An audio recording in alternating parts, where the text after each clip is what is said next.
Hey, good morning, everyone. Thanks for signing on to attend the Perc-Rite webinar. We're going to wait another minute or so. There are a few people having challenges logging in, so I will mute you guys and be back momentarily. Thank you for your patience.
All right, I think everybody is in. So thanks for your patience and welcome to the Perc-Rite Drip Dispersal Seminar for Rhode Island. My name is Rob Sarmanian, if you haven't met me before, and I will be the host for the entire presentation. So let's talk about some logistics. So for the entire presentation, all of you attendees will be muted. And the reason being is there's quite a few of you on. And if there is any feedback from your speakers into your microphone, then it'll really, not be a pleasurable experience, or people won't be able to hear what's going on. But that doesn't mean you can't ask questions. So in your dashboard, which is in the top right-hand corner of your screen, there'll be a question and answer bar, so you can certainly type your question in. Questions will be anonymous and only posted to me. And what I will do is I'll kind of glance at them during the presentation. And if it's the right time to answer that question, I'll just read it aloud and go for it. If not, it may be a section later on that is more appropriate for that question, and I'll get to it later on. So I am going to cut out my webcams because you folks don't really need to see me the whole time, so you can just kind of focus on the screen. So goodbye. So in today's session, I'm going to introduce you to Perc-Rite Drip Dispersal and Oakson, talk about the concept of this technology.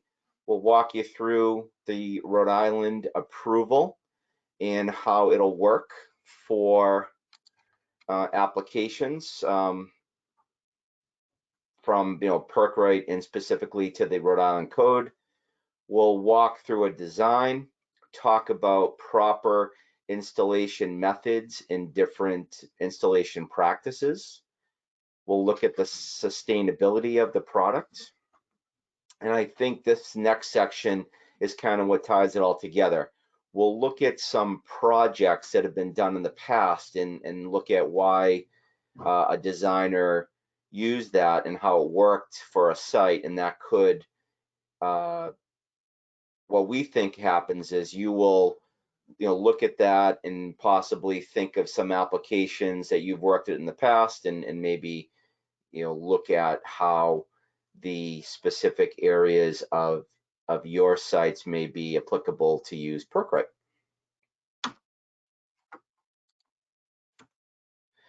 So today's session will be focusing primarily on residential size applications.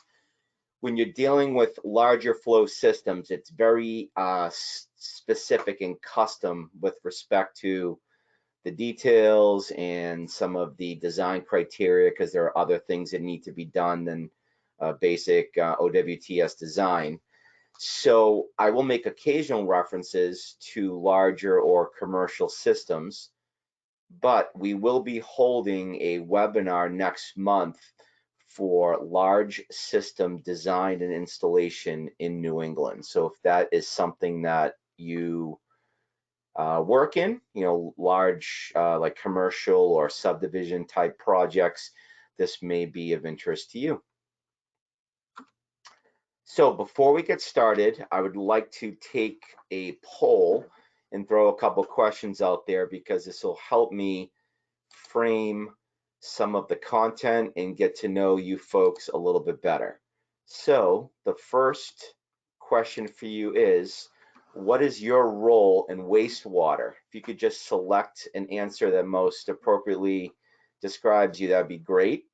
So you're a designer or engineer? Are you an installer? Are you a regulatory official? Are you in the operation and maintenance business? Or are you a homeowner / developer?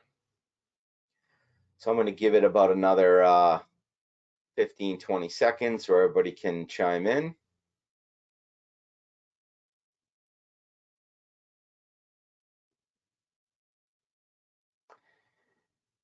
Okay, great. So almost half of you are designers, about a third of you are installers, and then there is a small contingent of regulatory officials and operation and maintenance providers. So thank you for that. And here's our last question. What is your experience with Perc-Rite Drip Dispersal? Is this webinar your first exposure to the technology? Maybe you know a little bit about it, but you're here to learn more. Perhaps you've been involved in a project before. Perhaps you've been involved with multiple projects, or maybe you're just here for the CEUs. So if you don't mind putting in your answer.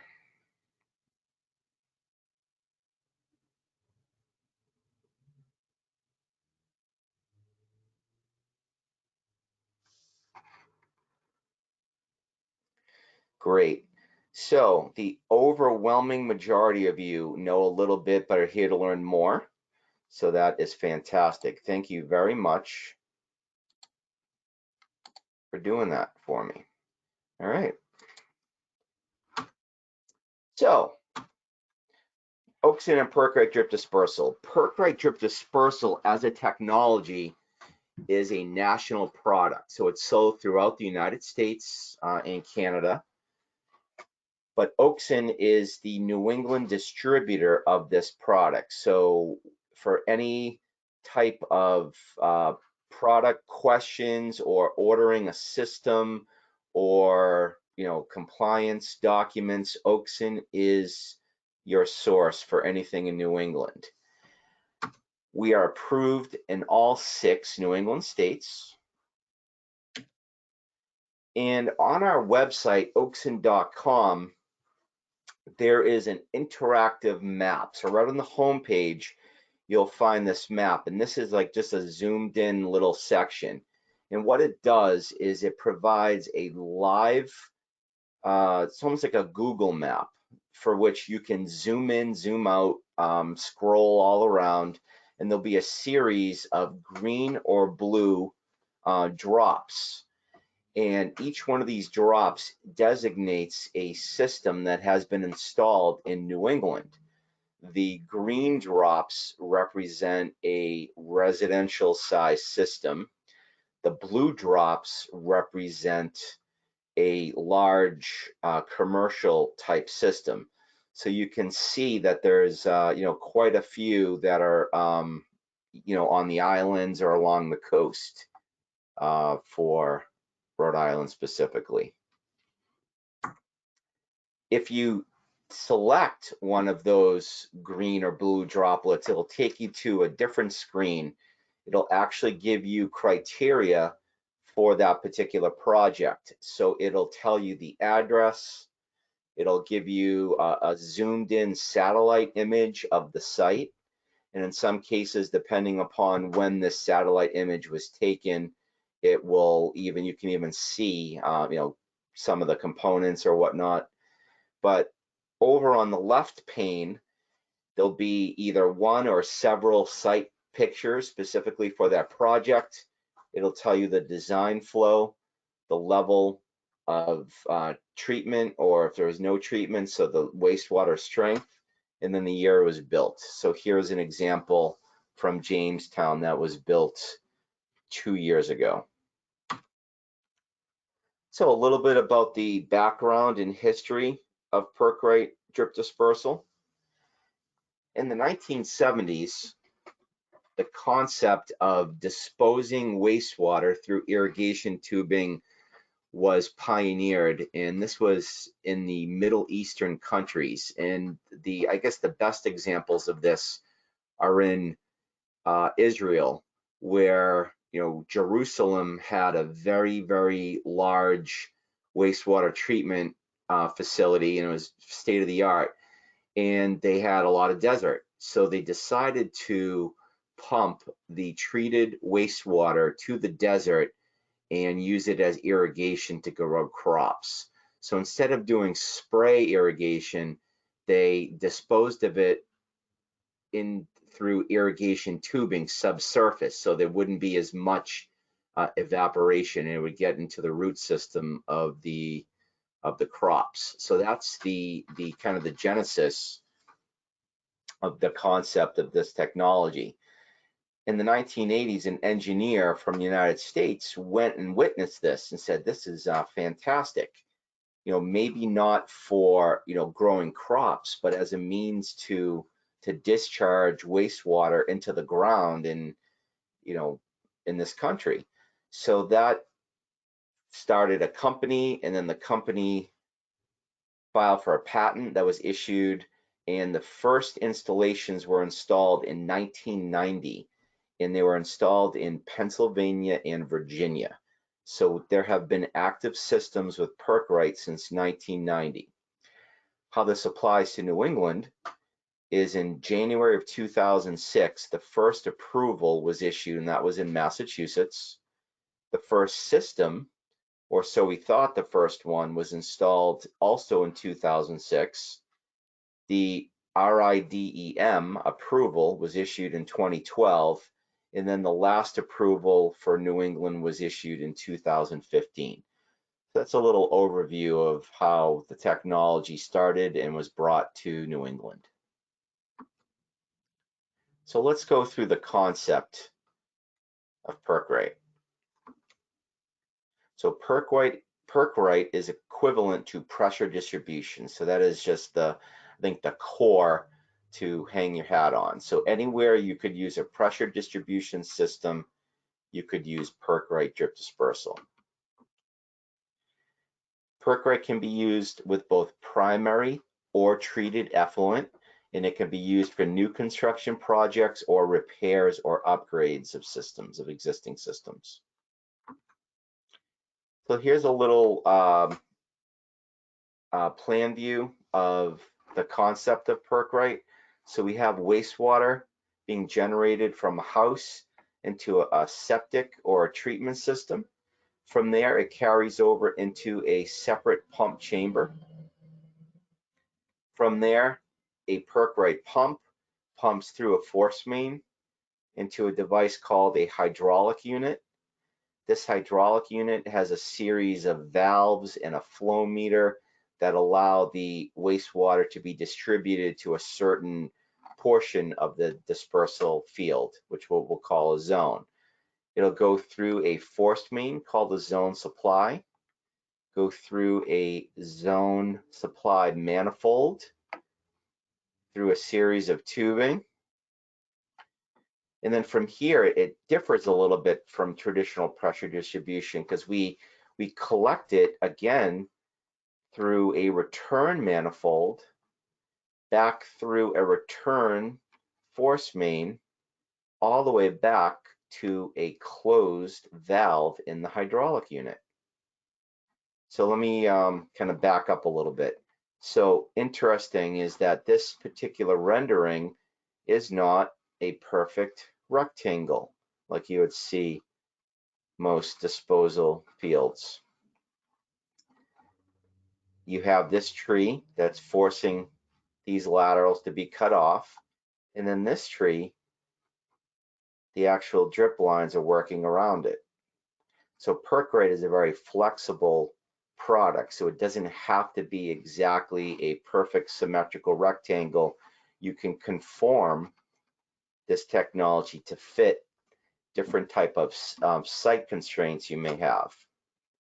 The return line, what's really important about adding this to the concept is that the valve that keeps this return line closed will open up periodically and allow the system to flush at scouring velocity and then have that flushed water return back for treatment or settling in your septic tank.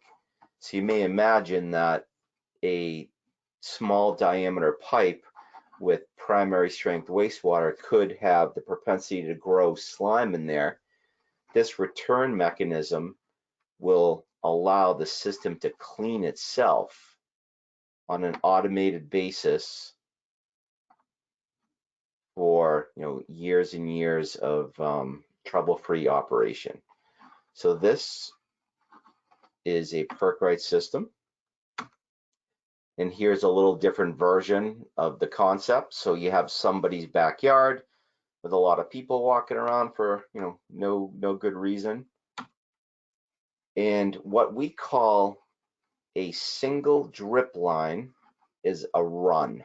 So when I refer to some terminology throughout the presentation, a run means one individual drip dispersal line.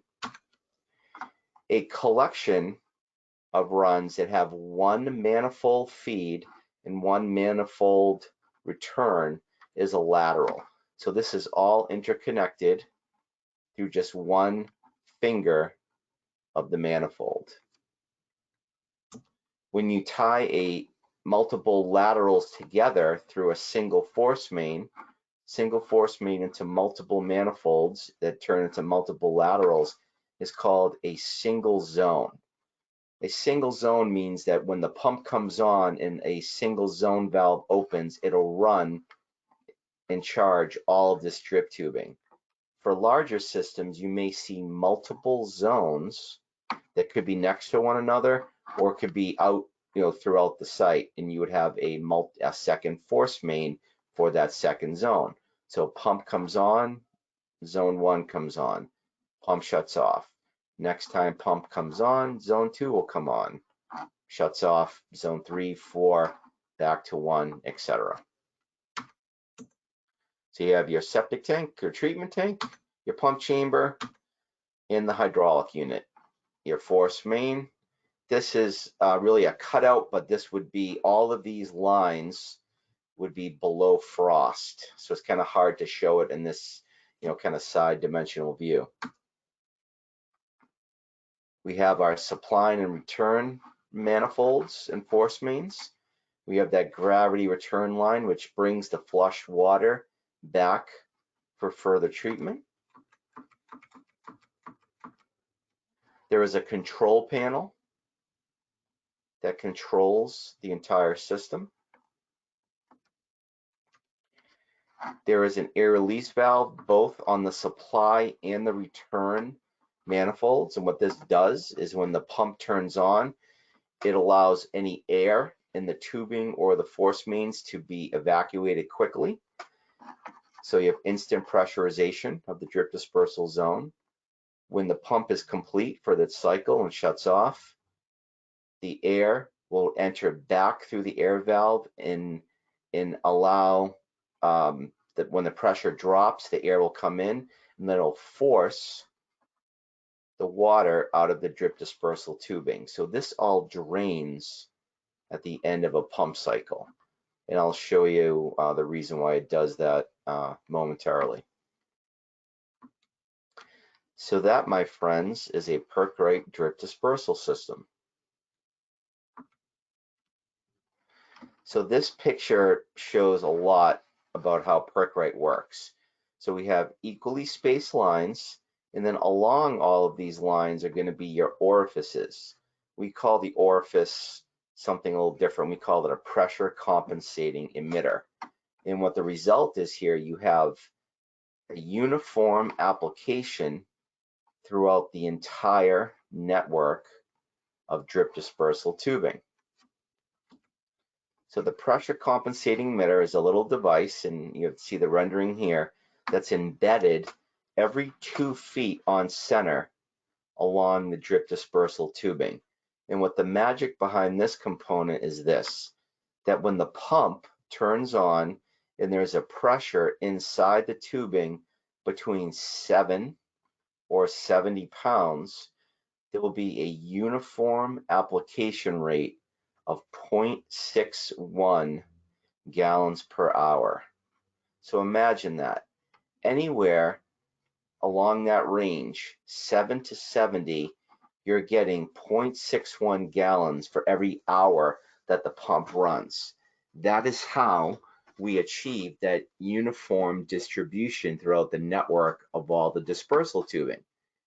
When the pump is below, or the pressure is below 7 pounds, these emitters will allow the water just to drain out, by nominal flow. So it'll just, when there's no pressure in the line, it's just open and everything drains out.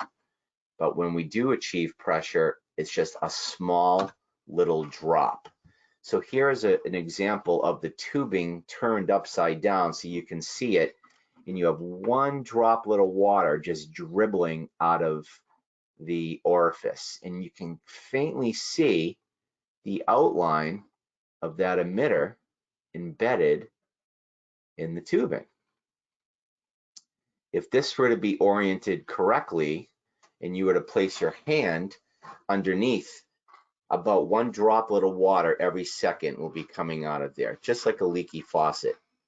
But if you try to force, the water in there by keeping, say, your thumb over the hole, there'd be enough pressure for it just dribble out the side, of your finger. So it'll work. It works under pressure, but it doesn't spray. So once it reaches atmospheric pressure, it just drips. But inside you have that pressure. And the way it works is that the water will enter the emitter through a little intake. It'll go over a series of teeth, creating a friction loss. The pressure outside the emitter is greater now than what went over the teeth. That pressure differential will force this rubber diaphragm down and press one drop of water out of the orifice. It'll recoil, and then the same process will happen again. Now, in order to achieve that great wide range of operating pressure, we build manifolds to feed the drip tubing. So there are 2 different kinds of manifolds that we will design for a Perc-Rite system. One is called a side feed manifold.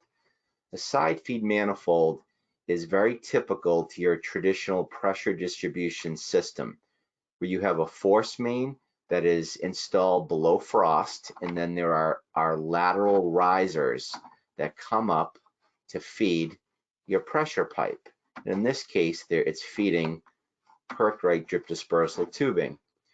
And in this picture, we have these painted lines representing there'll be 8 runs of tubing in this particular zone. We have a supply, we have a return, we have a supply, and we have a return. And here's where the tubing will be looped together. So we have it'll supply, return, loop around, go in the return, supply again. So these are 2 laterals with 8 runs, a side feed manifold. When you have a sloping site, and Perc-Rite works extremely well on sloping sites, and you'll see a lot of examples for that in this presentation, we need to feed the tubing a little differently. So there'll be a force main, again, below frost, and it'll rise up at the top end of the system. And there'll be pipes, lateral connections that'll go down the slope and kind of feed in individual pieces of tubing. You still have your loops, and we call this a top feed manifold. At the end of the pump cycle, whatever is in these pipes will drain into the individual pieces of tubing and then drain back into the soil. So in this example, you have a higher elevation and a lower elevation compared to where the pump is. So the pump is kind of off screen to the right. So perhaps at this top piece of tubing, the pressure is 20 pounds. At the bottom, maybe it's 50 pounds, and then it varies throughout the middle. But because of that pressure compensating emitter, you're going to get the same application rate up at the top as you would the bottom. Now, I'm not sure if any of you have designed a pressure distribution system on a slope before, but it is a nightmare. You need to look at different orifice spacing, maybe orifice sizes, have ball valves at certain laterals to throttle down pressure to create that equal squirt test. It's not very easy. In this case, we have it all taken care of for you. And under the RIDEM code in the approval for Perc-Rite, we are considered a pre-engineered system. So all of these residential systems fall under certain criteria so that the pump specified and all the zone details specified will work for that pressure range. So you don't have to worry about doing any calculations. It's all considered pre-engineered for you. So this will be the only time I'm going to formally stop and ask if you have any questions. Maybe if you're thinking of something, one of the other attendees is thinking it as well, and it just really kind of adds a lot to the topic. So if you have any questions, please feel free to type them in the dashboard at the top right-hand corner of your screen. So again, in 2012, we were issued an approval from RIDEM. We are fully approved for new construction or upgrades. We can discharge primary, settled effluent, or treated effluent. And some of the particulars in the approval is the area for the system is the same as a stone and pipe leach field, a pressure drain field. There is a proprietary Perc-Rite loading rate table in our design manual, and that was also included in the approval letter. And then you would size it based on the restrictive soil within 1.5 feet directly below the drip tubing. And if you needed, you can use any treatment system that is approved under the state code. So you don't have to use something that we recommend. Anything that you're comfortable with, Advantex or a Singular or something else, whatever you decide to use is completely fine with us. And we actually partner with all the different treatment vendors to bring you a complete solution if that's the direction that your site needs to go in. And here is the that sizing chart that I discussed, very easy to follow. You have your soil classification, and you have a loading rate based on if you're using treatment or if it's just septic tank effluent.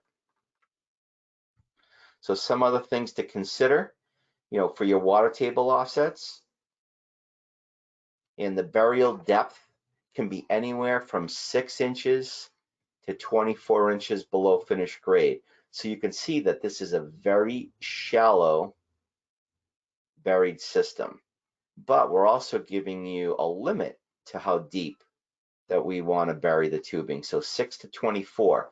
The answer to that is that this anywhere from 6 to 24 inches is considered the area in the soil that's oxygen rich. So you get natural oxygen transfer, and the bacteria and microbes that live in these soil layers are the ones that thrive on oxygen, versus the anaerobic type of bacteria, which causes the gelatinous coating on them and your biomat. So we're going to go over a little more detail later on why the 6 to 24 burial depth is important and why it's specified in our approvals. So as a designer, you could be, a class 2 or class 3 designer, and it's considered, like I said, pre-engineered. We will provide a letter of review for plans for new designers. If your project is greater than 700 gallons per day, has a loading rate greater than 0.4 gallons per day or square foot, or is more than 7 bedrooms, we will need to provide a specific letter of review for the project. Here are some other things to consider. So you still need to maintain an offset to trees, but we can work around that. I know the folks on the technical advisory committee, we discussed this in detail when Oakson met with them a few years ago, and they are very cognizant that how Perc-Rite tubing can work around trees very nicely, but they were hesitant just to throw out a carte blanche approval. But what they said to us is, if you need to work around some trees, that a variance would be strongly considered, and they understand how it works well with wooded sites or around vegetation. There is a limit on slope, so about 30%. Here are other slope considerations, and these are the last things to think about. So the one thing is, no category 10 soils. So what is Oakson's approach? So our approach is we are going to support you from a very concept, so something, not even a full design, just a thought, maybe a phone call from potential client, through installation, and finally operation and long-term sustainability of the system. So we're going to have a hands-on approach all the way from the beginning through the life of the system. And how do we do that? Let's walk through a residential design. So part of the dashboard, there'll be a handout on there. So you could, if you are interested in reading our design manual, you can download it right through this presentation. Or later on, you can go to oakson.com and the design manual is there as well. If you prefer not to read a long manual, and I think a lot of people today, their first resource is going to YouTube for information, we have a YouTube channel. So Oakson has its own YouTube channel, and one of the great videos that we have on there is how to design a Perc-Rite Drip Dispersal system. So this is just a little screen snapshot of walking through the process. So if you have 12 minutes or so, we can walk you through a design in a little more detail than we have today for a 2-hour presentation. Also on our website are more resources that'll help you with the design process. So all of the state approvals and design manuals for New England. So perhaps you're licensed in Connecticut or Massachusetts and you want to get some information specific to those states, you can get that here. If you like a traditional, paper installation guide, you can look at that over here. For your AutoCAD details and construction notes, we have resources for you. Along with that, the design video, there are many great video resources here. A lot of installation videos, a lot of videos that will help electricians, that will help regulatory officials. Just, in today's world, I think watching a video on your smartphone is something that we all do just for some quick information. So Oakson has focused on that in the last year or so. Some FAQs, and then lastly, a design calculation tool that'll help you select a zone detail based upon your footprint at your project. Now, one caveat to think about for this is that this will work only for those conforming rectangular shapes.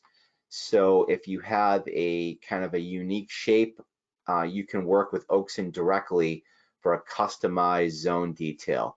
I'm not too great of a programmer to figure out on how to deal with all different shapes and stuff and to make something sophisticated like that work. So unfortunately, this is just for the conforming rectangular shape designs.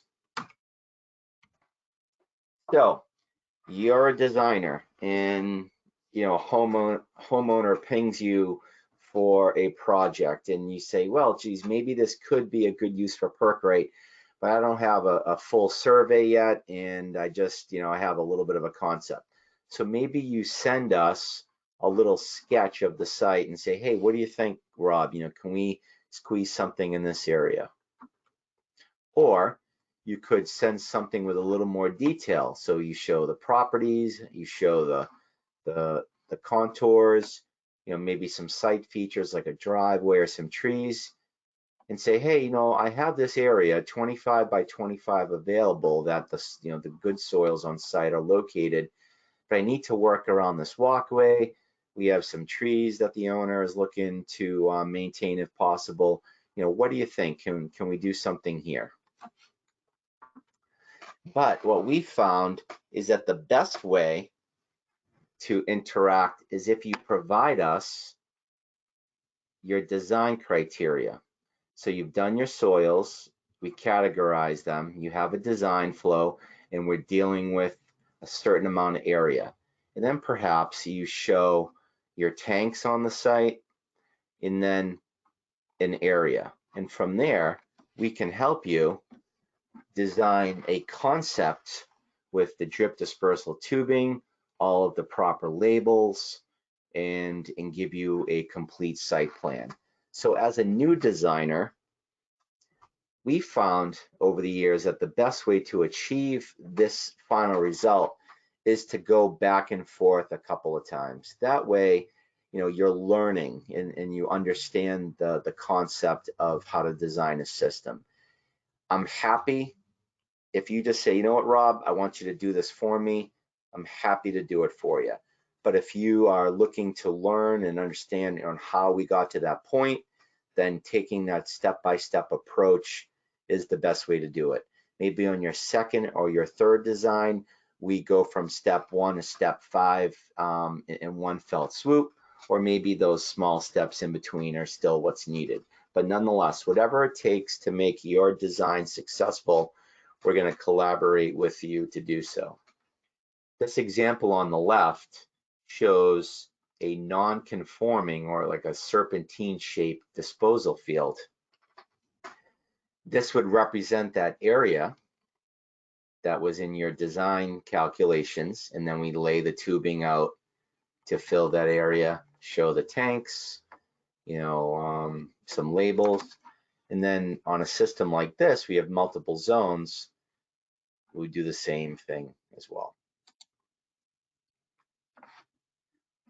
Part of the resources on our website are those AutoCAD details. We'll have a page, what we call a page 2, that you can just pull and drop into your site plan. All the construction notes, a more detailed zone layout with dimensions and spacing and pipe size, a depiction of what the hydraulic unit looks like, profiles, everything you need to demonstrate to the reviewing authority and the contractor that all ducks are in a row and ready for an installation of a Perc-Rite Drip Dispersal system.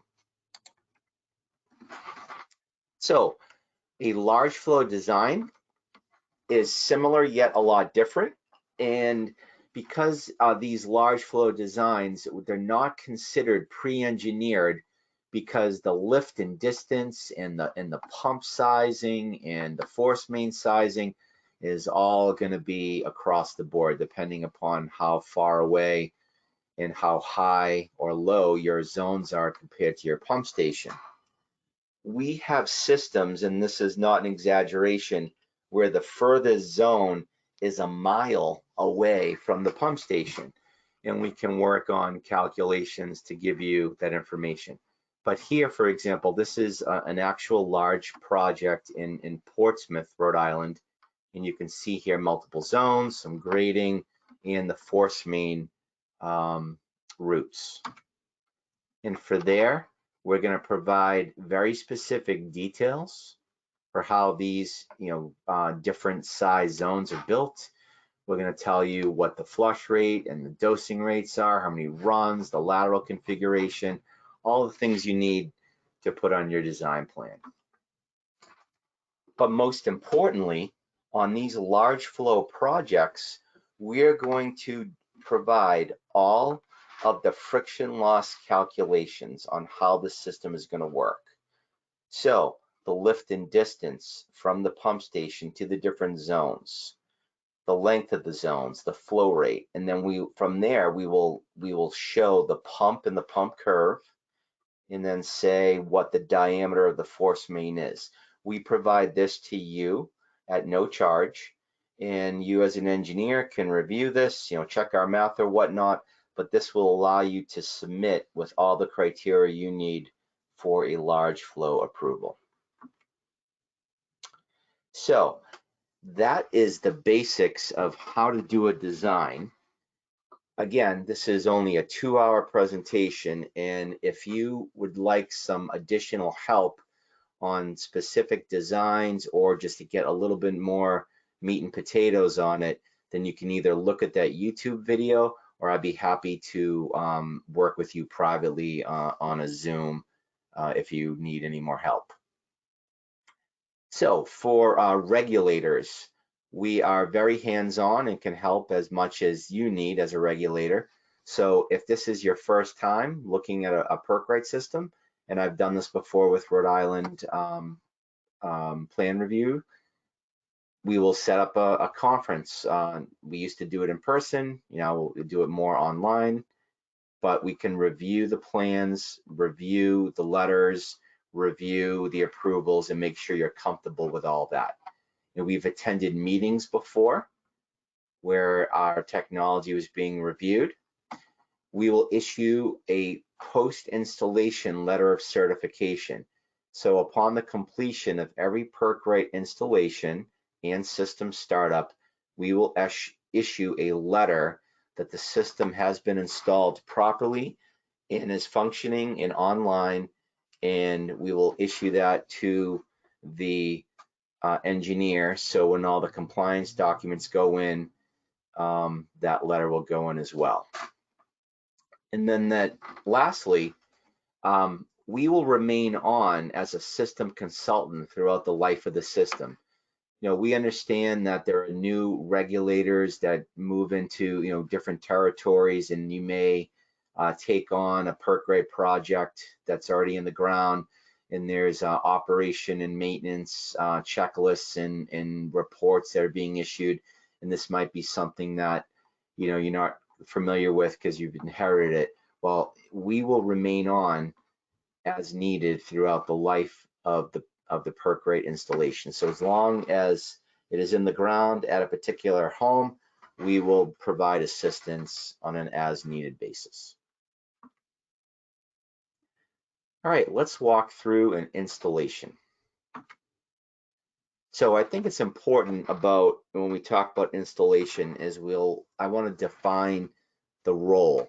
what Oakson's role is versus what the septic contractor's role is, because sometimes these lines have been blurred, and I just want to make sure that everybody understands, what their job is to make the project a success.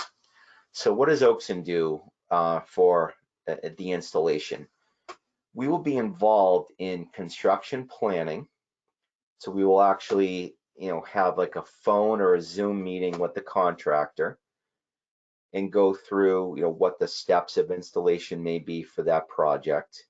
And we're going to compile a list of parts that Oakson doesn't supply, but the contractor will need to supply. An example of that will be like the Schedule 40, force main pipe for the supply or return lines. So we're going to help the contractor know exactly what they need to provide to the site to be ready for the installation. We're going to supply all electrical schematics ahead of time for the project. So if there are any considerations needed for the panels in the house, we'll know that ahead of time. We have a series of video demonstrations, and again, I talked about this on a YouTube channel. So if you're an installer and really want to see what a Perc-Rite installation looks like, you can watch longer, more detailed videos on our YouTube channel that'll take you through every single step of the way. And I'm going to actually show you a little example of that later on. We will send a technician to every single installation. So for a 2-bedroom small residential installation on Jamestown, an Oakson technician will be there for the day when the components are installed. We will provide hands-on support and guidance for the contractor for every step and part of our technology.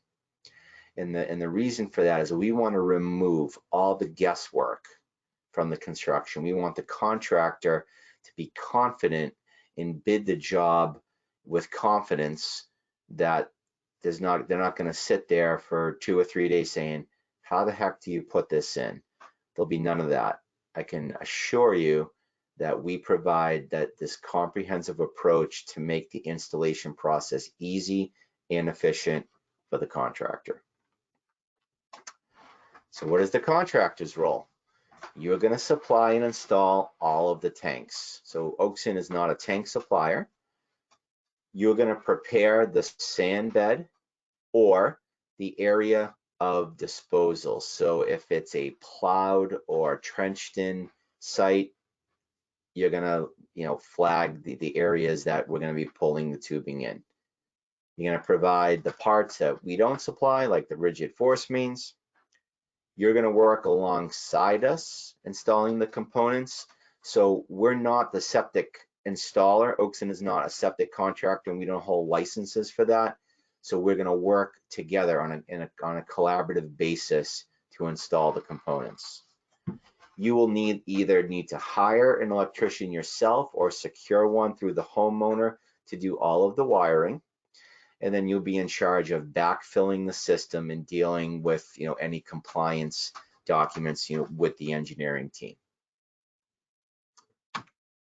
So let's take a look at some methods of installing Perc-Rite Drip Dispersal tubing. So on a sand bed, this is kind of the most visually easy way to show or teach an installation. But what I find interesting about this particular example is that you have a sloping site, you have a site that's not uniform, so you have different jogs and different lengths of drip dispersal tubing. So the way you prep for this is that you're going to stake out all of the jogs in your bed.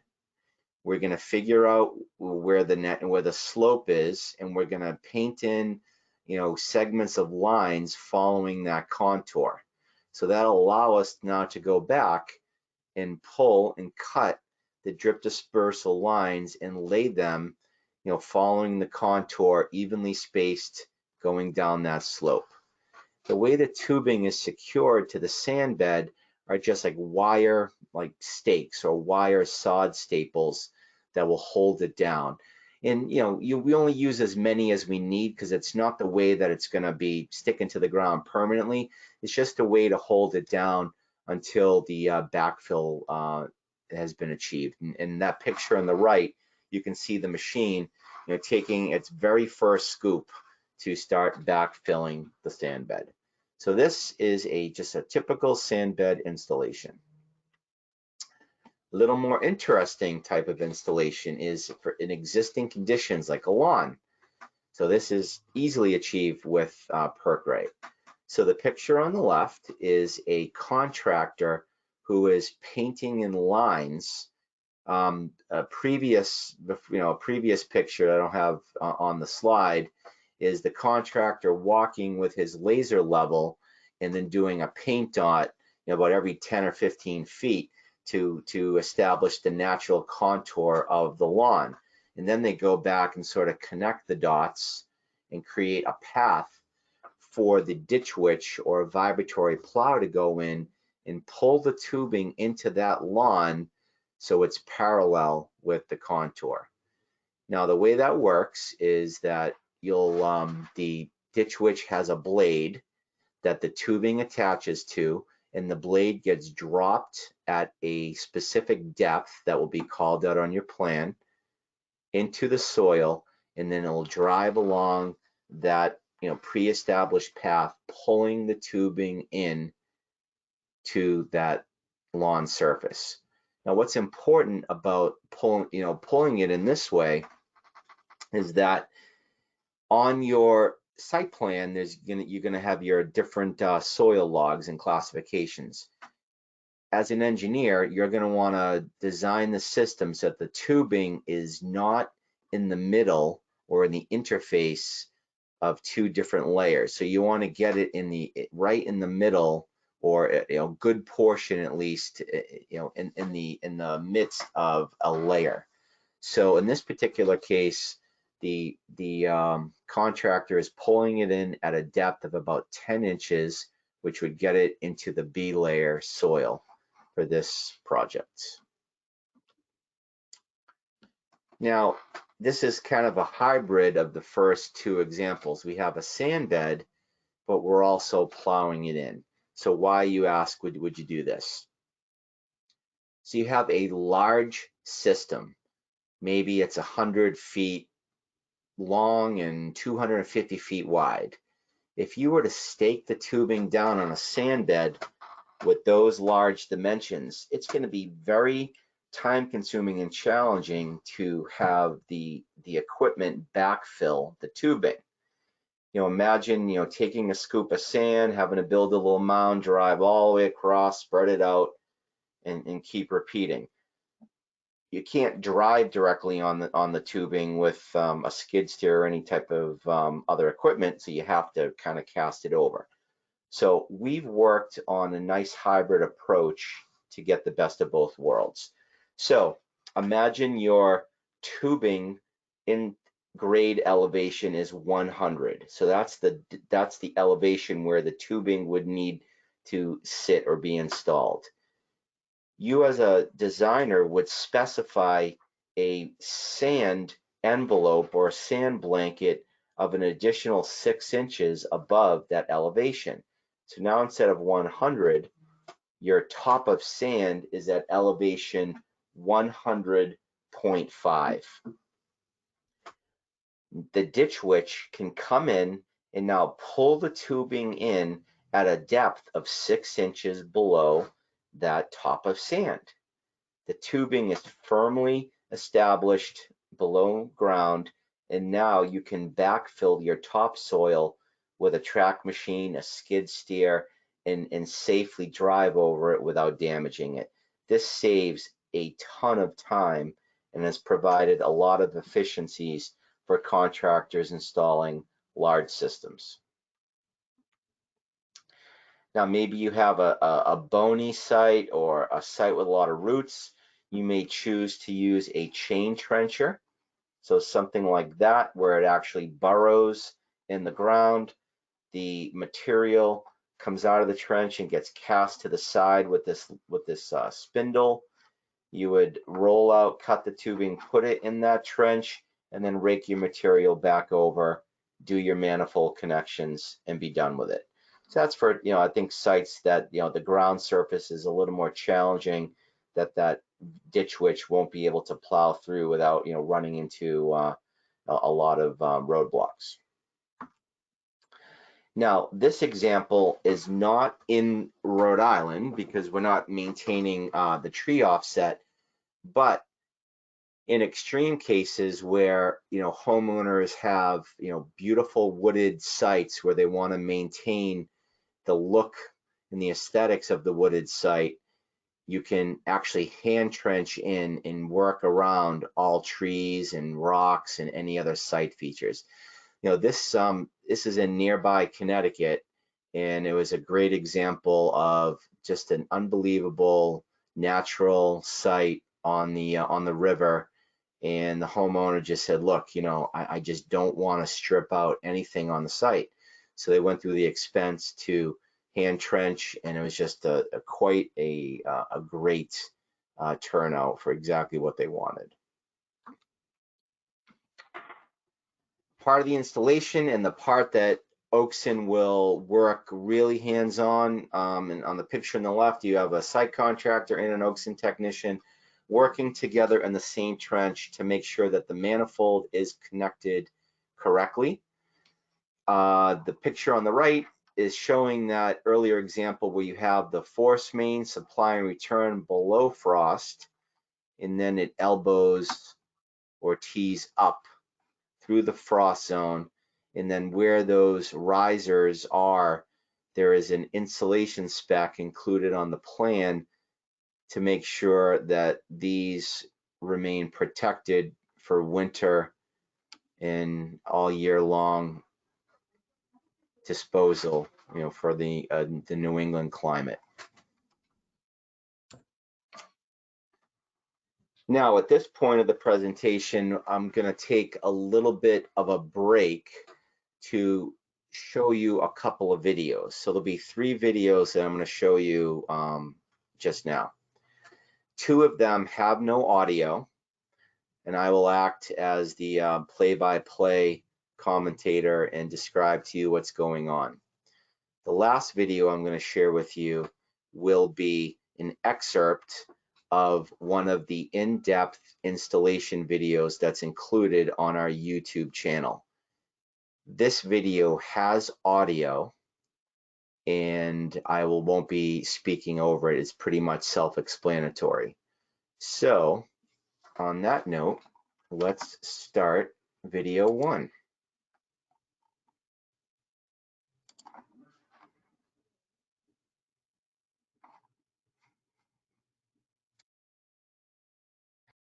So here you can see the vibratory plow or ditch witch pulling through that same project from a few slides ago. You see the painted lines. He's following right along, and once he gets to the end, he'll pull it up, cut it off the machine, and then drive back and do it again. That grass can be just tamped down or driven over, and it goes right back, and you won't even notice it after a few days of the system running. Here's an example of pulling the tubing in on a large system sand bed. Video is going to speed up just so we don't have to watch it for forever, but you can see a couple of stakes. There is a string line attached to the stake, and it's guiding the operator along the track so he can pull that in nice and straight. So the paint lines don't work as well here, so we have a string guide.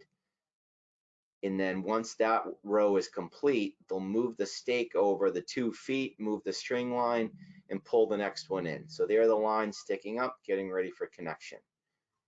This video is taken from the Oakson drone, and it is a project that was about 5,500 gallons per day.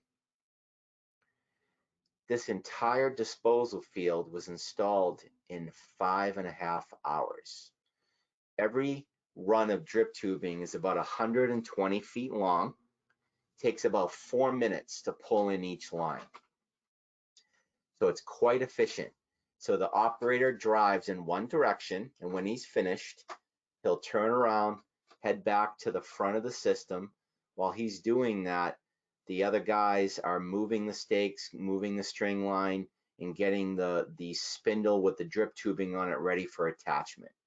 So this is really only like a 3-man operation to really be most efficient. There are other people mulling around, just kind of, they're very interested in seeing the process. So they're not really helping or whatnot. They just kind of want to see what's going on. One of the people in the video is me with the remote control for the drone, sort of, capturing the perspective from this height. So as we get, again, this is running at like 300% speed, and it'll slow down at the end of the video so you can kind of see the natural pace of how fast he really walks. And here we go. So this is the natural pace. And when they get to the end, they lift it up, cut off the line, and you can see the little pieces of tubing kind of sticking up out of the ground.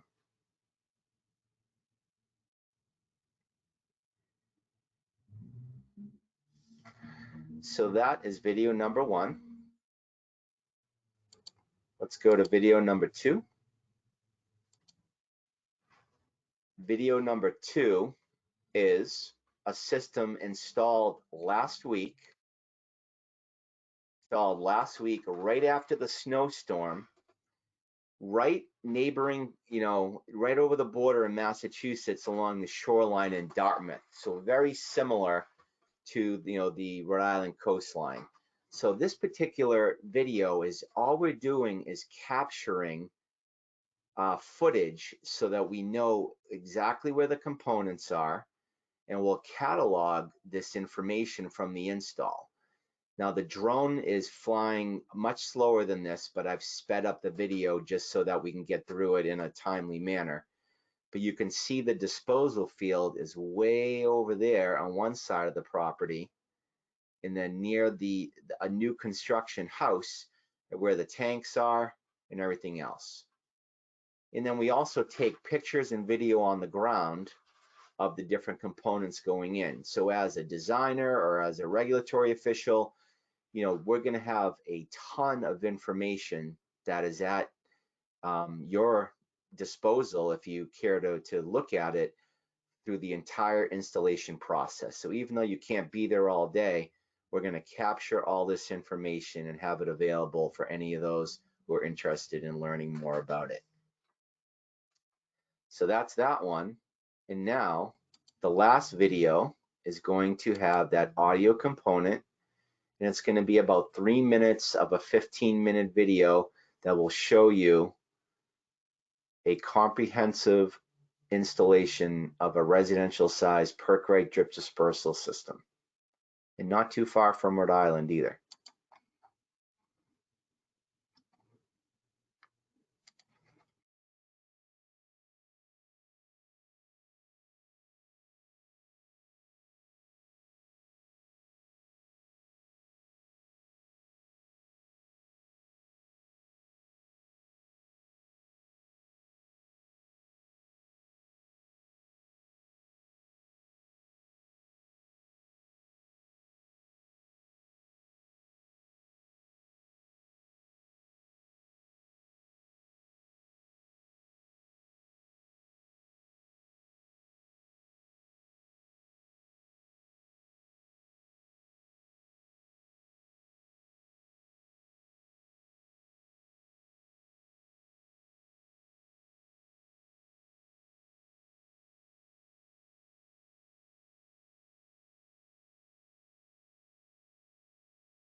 We're back. Hopefully that didn't bore you to death, but it carries on for about another 10 minutes or so and walks you through the rest of the process. So it's we try to provide resources, and we try to do things, differently all the time. 10 years ago when we first started this in Rhode Island, it was all about manuals and all about, trying to teach in a class and whatnot. But as you know, maybe the person who took the class, last month may not be the guy on site, when we build a system, 6 months or a year later. These videos will allow you to provide information to any members of your team that are going to be involved in the process. So hopefully, if you do build a system, or if you're want to learn more about it, there's plenty of those to watch. Okay, sustainability. I mentioned earlier the first system was installed in 1990, and that system is still active to this day. Probably about 4 or 5 years ago, American Manufacturing, the company that makes the Perc-Rite system, went back to the first few sites that were built and asked the homeowners if they could, do some, I guess, an archaeological dig in their yard. They really wanted to see what the soil interface looked like around the tubing, also cut out a section of tubing and see what it looks like on the inside. So they were able to do that, and basically the soil around the drip tubing was essentially in the same state as it was during installation. And the reason for that is because the oxygen-rich soil and the time dosing of the drip dispersal system really promotes rest and recovery. So there was never an opportunity for biomat or slime to grow in the soil and provide and have clogging. So a system that was, close to 30 years old looked as fresh as at the time it was installed. Because the tubing is routinely flushed, the inside of the tubing was very clean as well. So there was no issue at all with the functionality. So Perc-Rite has, very durable components, not just the tubing itself, but our pumps, our controls are meant to last, a real long time. And that I'm going to show you an example near the very end of the presentation that will kind of tie it all together. So if by accident, if you wanted to pitch a tent in your side yard, or you're playing croquet and you put a wicket and you accidentally pierced a piece of tubing, it's a very simple repair that your operator can take care of. It's just, you just hand dig down your 6 or 12 inches, and there's a little repair coupling. There's no there's no issues, whatsoever. So very much a sustainable product. Operation and maintenance is required under our approval. So we have an annual preventative maintenance inspection for, for your residential size systems. For larger systems, there are specialized programs that we implement along with the other type of possible, treatments or other aspects of the project. And Oakson is not the operator for these. Even yeah, we're very qualified, and we used to do it in the very beginning of our distributorship in New England.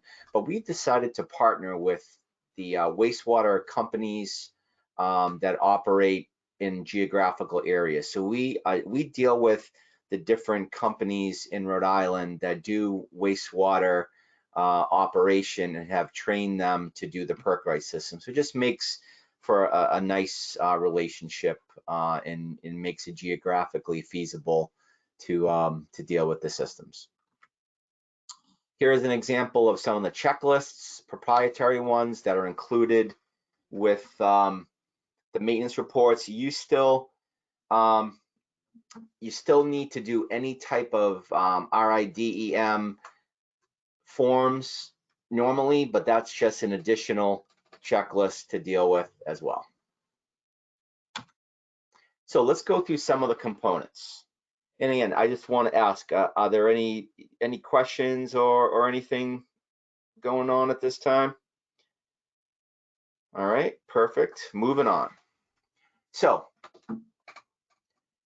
as part of the comprehensive package that we supply for the Perc-Rite system will include the pump and the floats and what you see here for your pump station. So the type of pump that for residential systems is a high head effluent pump that the motor is on the bottom, the wet end is on the top, and the intake is in the middle. It looks very much like a well pump, and you've seen them in some of the Orenco style pump vaults and whatnot that are prevalent in Rhode Island. But ours is a private labeled one that can handle all of the actions needed to flush and dose in the Perc-Rite system. We mount our pump in a device called a cool guide. This is like a piece of 6-inch STR35 with holes drilled into it. Another extension piece will be glued on the top. And what this does is it sits at the bottom of the pump chamber and allows a very easy way for the pump to be pulled in and out, not on like rails or chains that could break. You pump it, you pull it out from its actual force main. And what the good thing about it is if in case any solids were to carry over into a pump chamber, if it fell out of maintenance for some reason, you're not going to suck the sludge into the pump and the hydraulic unit. There's going to be some sump there, so it's like kind of a screen vault. So this is kind of the setup of your pump chamber. The hydraulic unit. Top left is an example of a residential hydraulic unit. You have 2 disc filters here. These disc filters will screen down the wastewater to a 100 micron size particle. If it makes it through this filter, it will make it out that orifice, out of the emitter. The emitter can pass an 800 micron particle. The filter goes down to 100. So at least you know that anything that gets through the hydraulic unit will not clog your dispersal field. There's different solenoid valves on here to say, all right, this goes out to the zone, this is the return. This will flush the filters. So as part of the automated control process, the filters get flushed at the beginning of every pump cycle. That flush water gets returned back for settling through that same gravity line. And I think what's most important about this device is the flow meter. So every single one of our hydraulic units has a flow meter, and I'm going to talk about in more detail later on what that does for us. The hydraulic unit gets mounted usually on top of your tank to keep all of the pipes, close in proximity.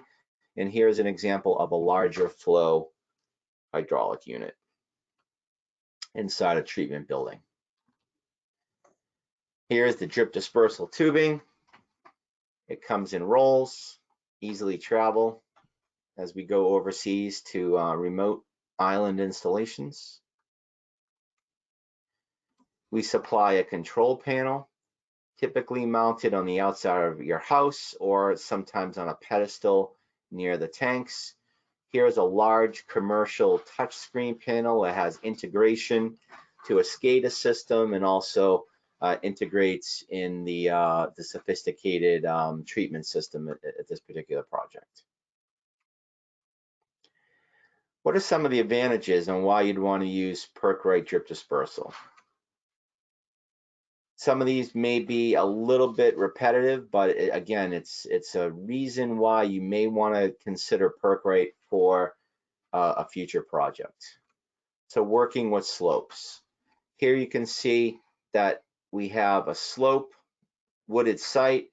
If you would need to have a retaining wall down here and make this flat, you probably have to lose a lot more trees, but this follows the natural contour of the land, and when all said and done, the original aesthetic is going to be seen here. When you're working with a slope, you just maintain your offset all along your existing grade, have your cover material, and follow the fill slope that you need per the code. Keeping it low profile, only having six inches of cover, how can that help you on a project? Well, here's an example of a failed septic system that needed to be replaced, and the only place to put it, because it was a waterfront property with a limited yard, was in the exact same location of the failed system.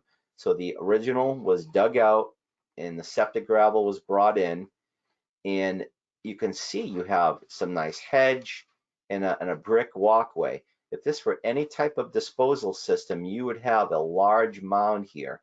But because of Perc-Rite only needing 6 inches of cover, it blended in right to the existing grade. So a very nice outcome for this beautiful waterfront property. Here for new construction, you can see a same type of profile, only 6 inches of cover needed. What if you use something else and you needed another, 18 inches or 2 inches of cover material? Well, maybe the whole foundation plan would need to be lifted. And maybe now you exceeded your height, your build height for your house. So by keeping it low profile, you're able to maximize your new construction permitting options on your properties. Here's another example of something, a repair. This had to be very close to the front door. Imagine opening your front door and having to climb over a mound to get to your driveway to leave your house. By using Perc-Rite, 6 inches of cover, blend in quite nicely to the property. Here's an example that an engineer proposed a system to a homeowner who lived on the waterfront. So you have a body of water here off to the left and a nice camp type of house here in the background. The homeowner said, I just want to be able to walk across my yard and use, the waterfront, that's why I bought this place. So they showed them another option, and this is not an above ground pool option, but a raised system that was going to be close to 3 feet above grade. They were going to lose a lot of the deck, and the homeowner's like, no way, find me something else. So they designed a Perc-Rite system, and you can see that the deck was not disturbed at all. They can walk right down, walk across the yard, and use their little sailboat on the water at their property. So flexible layout options. So here you have a property with a well radius, you got some trees, you have a lot of slope, you have some property setbacks, so a very unique shape. But this shape represents the amount of square footage needed for the design consideration. And here is the beautiful Perc-Rite results. Here, example of a property where they needed to maintain the offset to the property line, and all they could do was a right angle option. Very easily achieved with Perc-Rite Drip Dispersal. Here we have another body of water. So you got a dock. We have a well radius. We have a tree. We have a property line offset. We have a dwelling. We just have very, very tight access. So we have a unique shape here. Not a problem with Perc-Rite Drip Dispersal. Overcoming tough site conditions. Now, some of these examples are not in Rhode Island, but I just wanted to share with you on some of the unique applications that we can achieve. So you may have seen this picture before. It was taken in 2008. And we've probably used it in almost every presentation since then. We have a house on a lake. It's a camp, another camp right next to it, another one to the left. There's literally no way to get a machine back there. So the contractor had to kind of hand dig out the unsuitable material, bring in a little septic gravel, and run the tubing under the deck. There was no room for a tank or anything in the front. Basically, the front of the house was right on the street, and this is it. So instead of a tight tank, they're able to achieve a disposal system in a very unique way, and they use Perc-Rite. If you have a utility pole and you don't want to pay to have it moved, you can work right around it very easily with the drip tubing. Another example of a situation where you have a well offset, so you have a curved part here, you have significant slope, you have some other offsets to deal with, clusters of trees, narrow, long, just, try to do something else there. Very easily achieved with Perc-Rite Drip Dispersal. Plowed or trenched installation. So here's some other examples using those methods. Here the contractor used flags instead of painting because it was pretty much a straight shot. So they had a flag at each end, pulled it in. As they drove back to reconnect, their tire went over the little cut, pushed right down. You wouldn't even know they were there.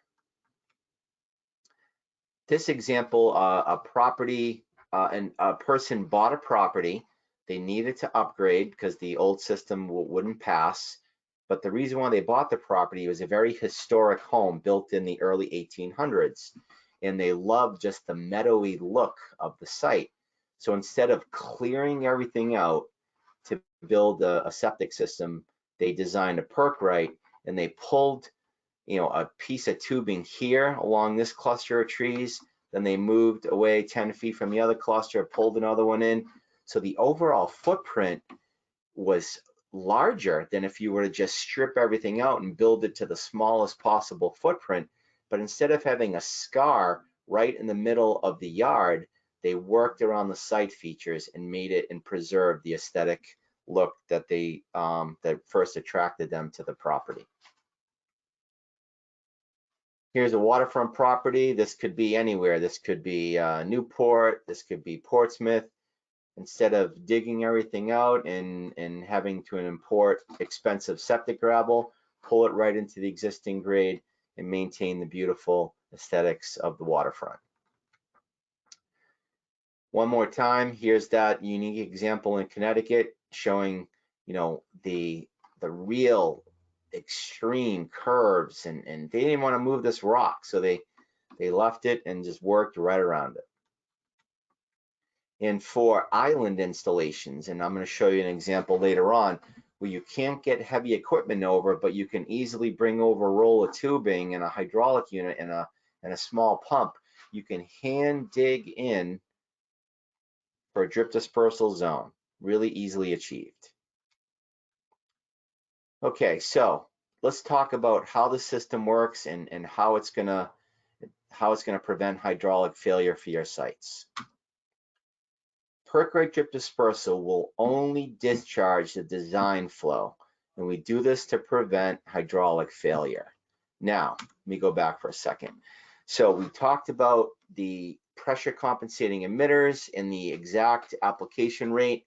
If you were to calculate how much tubing is installed in a particular zone, we have a calculation that will tell you what the flow rate in gallons per minute should be. So you have a 350 gallon per day system. You have a zone that will give you 2 gallons per minute. So we know that we need to run the pump 175 minutes per day to discharge your 350 gallons over 24 hours.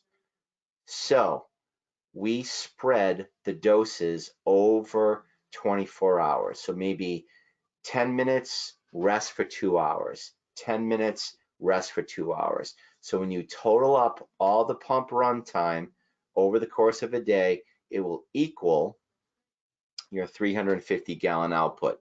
But what happens if you have a leaky tank? So every time it rains, you take on rainwater. Or if it's a large flow system and your collection system is taking in groundwater. Or the biggest culprit we see out there, an old leaky toilet. Well, what's going to happen in that case? Well, what's going to happen is the system is going to discharge 350 gallons per day. and then because it's taking on more water, it's going to go into an alarm. Now that alarm doesn't mean the system is broken. It just means that the pump tank is in a high level state. The operator is going to be called out to the site, and he's going to see pretty quickly that the pump, the flow rate, everything's working great. And he asks the homeowner, geez, do you happen to have a, do you have a lot of company this weekend? Or are you using a bathroom that you seldomly use? And they're like, oh yeah, it was Thanksgiving weekend, and we had the kids over, and we used the guest quarters, and the alarm went off like the next day. Well, maybe because that toilet leaked, and they did they'll do an ink test in there, and there you go, you find the problem. Or what sometimes could be worse is every time it rains, the alarm goes off. Well, it's pretty evident that there's water getting into the risers or getting into a bad pipe penetration into the tank. The tanks are taking on more water, and the system's only discharging the 350 gallons per day. And we can actually check that through here and take your daily average. So the operator does on February 1st, did an inspection. Next, January 15th, they do another one. You can take the average over the course of that 350 days and determine what the daily average was. These dials allow you to time the flow rate. So after 10 years of being in the ground, you can see that the system is still discharging 2 gallons per minute, or whatever it needs, whatever it was designed to be, and working flawlessly after 10 years or more.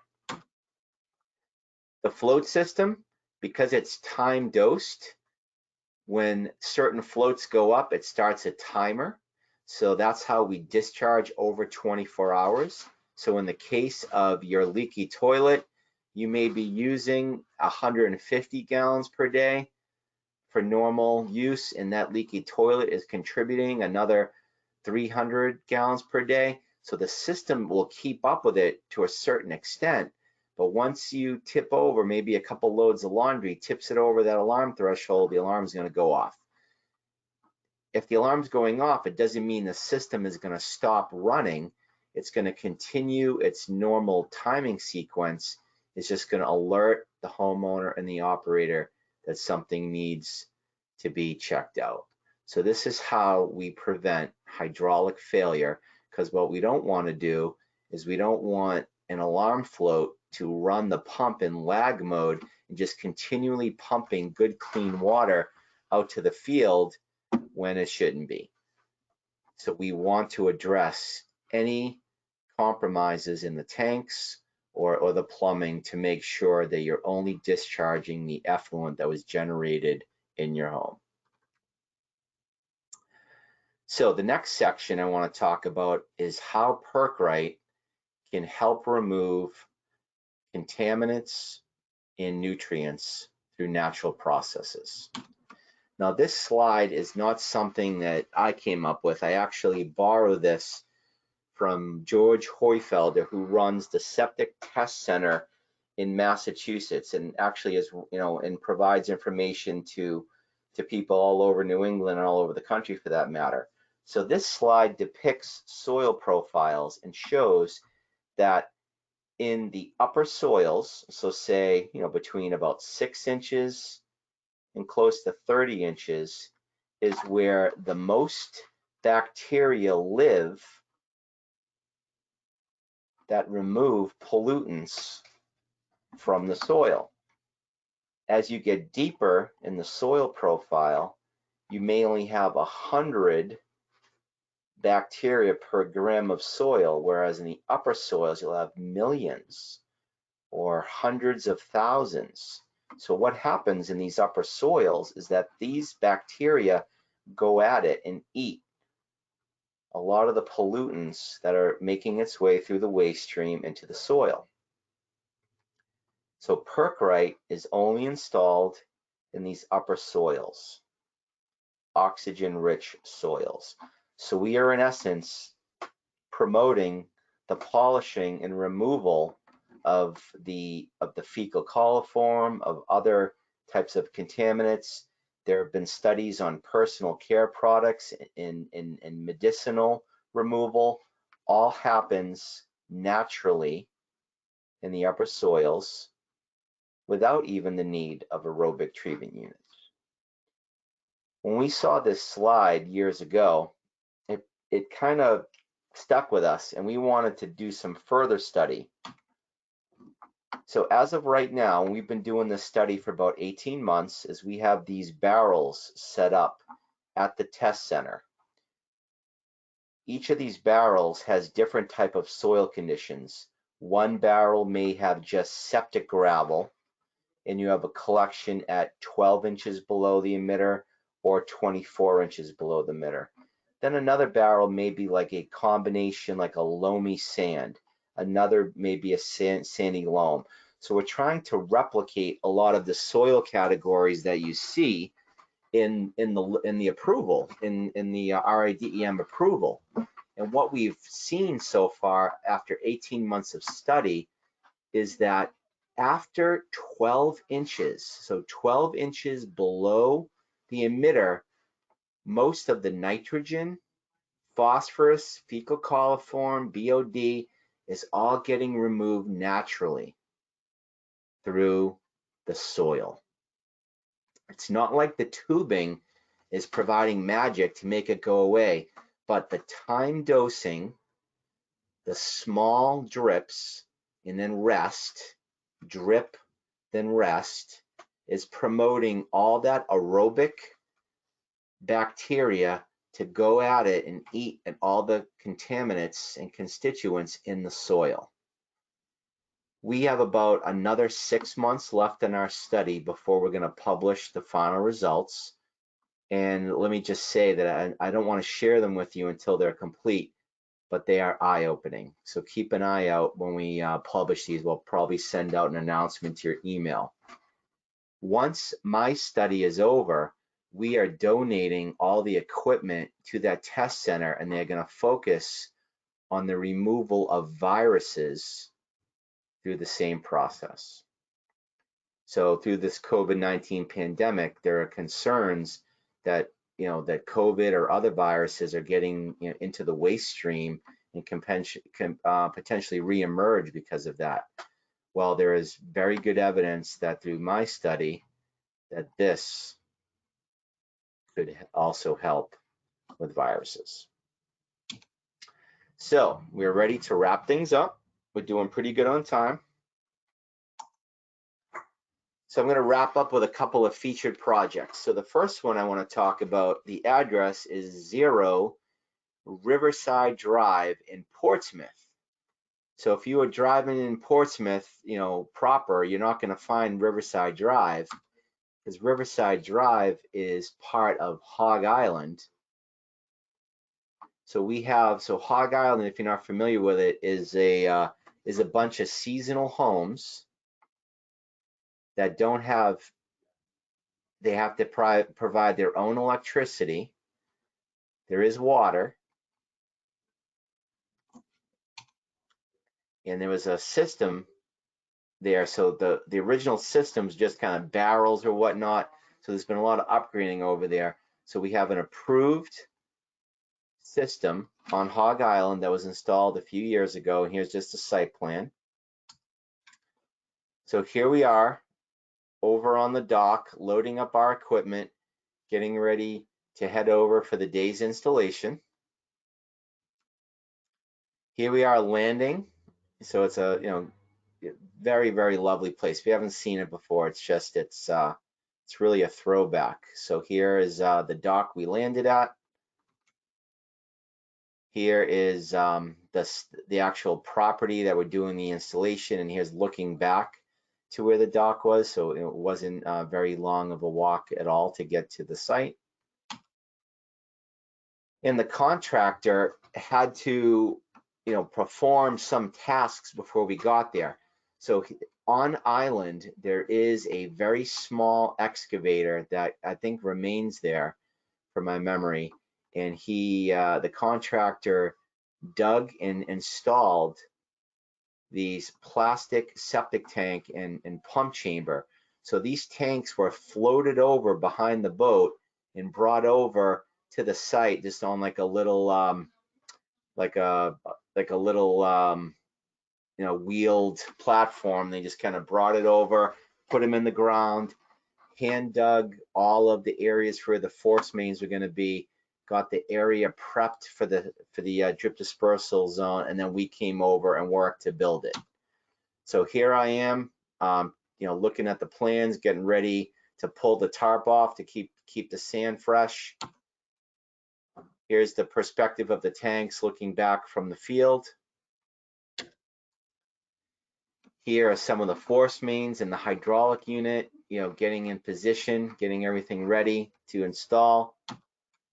Then we pull the tarp off and we have the well-maintained sand bed below. They brought this sand over, I think in like 5-gallon buckets, and just dumped it on there. Painted in the lines.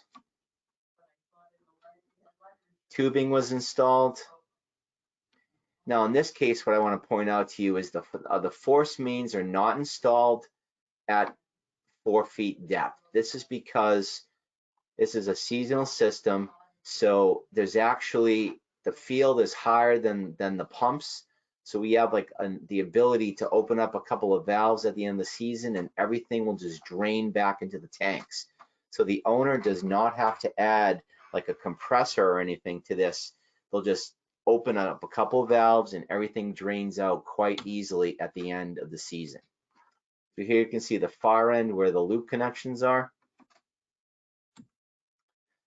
The hydraulic unit being prepped, so you have your force mains going up, and then these lines coming back are the drain down lines, and there's some ball valves in there to easily make it all drain out at the end of the season.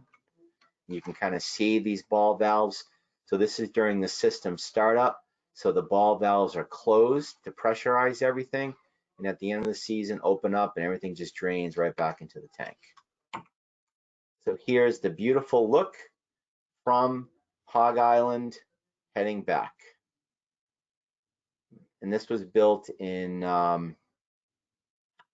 the end of the season in 2019. So October of 2019, in October is when they shut the water off. So we went in and built the system, tested it, turned it off, and then it was used successfully all during COVID. So the property owner used this house as a safe haven to isolate during the pandemic. The second project is in Charlestown, Rhode Island. So Charlestown is located on the Sound, kind of near Connecticut, and you guys probably all know that. But what is interesting is the proximity to URI. And you're all familiar with the test center at the septic testing, not test center, I'm sorry, the URI center where they have all of the different types of technologies that you can come for academic purposes, that was run by George Loomis. So I got a phone call in March of 2020 from a homeowner saying, hey, I own a Perc-Rite system and my alarm's going off and I was wondering if you could help me out. And I said, sure, no problem. Let me see what I can do for you. Find out who maybe your O&M provider is or whatnot. He gave me the address, 56 Thomas Street in Charlestown. I looked up my database. I said, hey, it's not ringing a bell. Did the address change or something? Maybe you have something else. He said, no. He said, when I bought the house, there were these plans that were included with it, and it says Perc-Rite Drip Dispersal, American manufacturing, whatnot. So I said, hey, can you please, take pictures of that and send it to me and let me see what's going on. So look at these old plans. He took pictures of them, and it was dated like 1998, and it had the label on it for American manufacturing.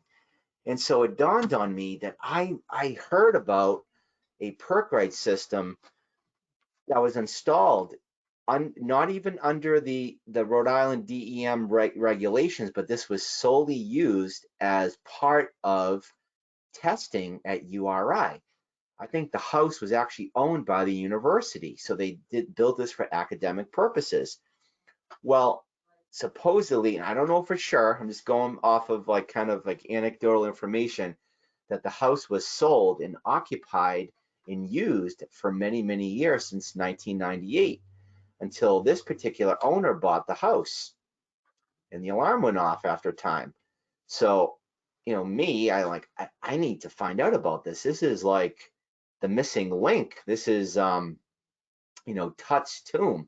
This is the original Perc-Rite system installed in New England ahead of anything else, 6 or 8 years before Oakson was even involved with Perc-Rite.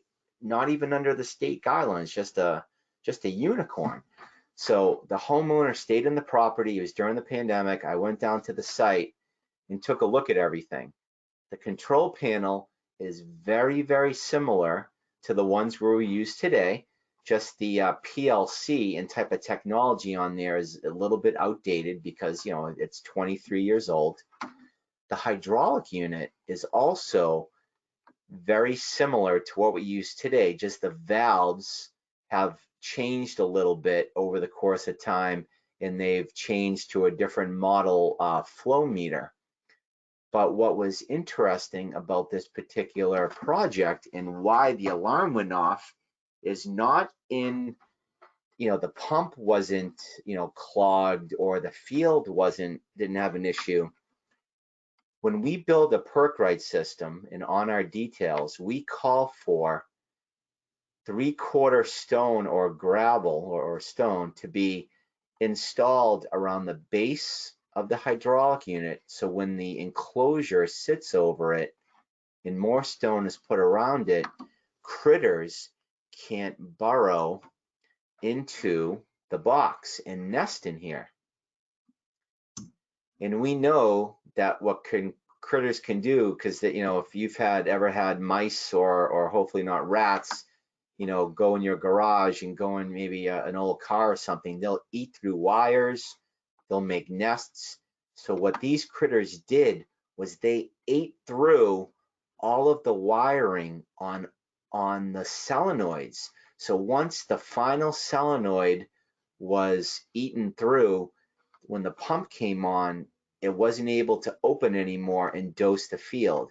So we have a Perc-Rite system built in 1998 that had little to no maintenance, that worked all the way up to 2020. And the only reason why it stopped working was because they built it, you know, not to the spec that we do today, you know, with protection against critters, and they ate through the wires. So luckily for the owner, I had spares with me. I rebuilt the broken parts in about 2 hours, and the system is still operating. So because of that, if you Google Oakson, you see our reviews. We have a whole whopping 3 of them, but all 5-star. So the owner, Bill, commented about the longevity and uniqueness of Perc-Rite for his site, built in 1998. So, any questions? Well, I wanted to thank you for your time today. On behalf of all of us at Oakson, I want to thank you. You'll be receiving an email in a couple days giving you your CEU for attending today's webinar. And if you have any questions, feel free to give me a call or send an email. Or if you're more interested in looking at some of the resources, videos, they're all available at oakson.com. Have a great rest of your day and stay safe during tonight's snowstorm. Have a good one.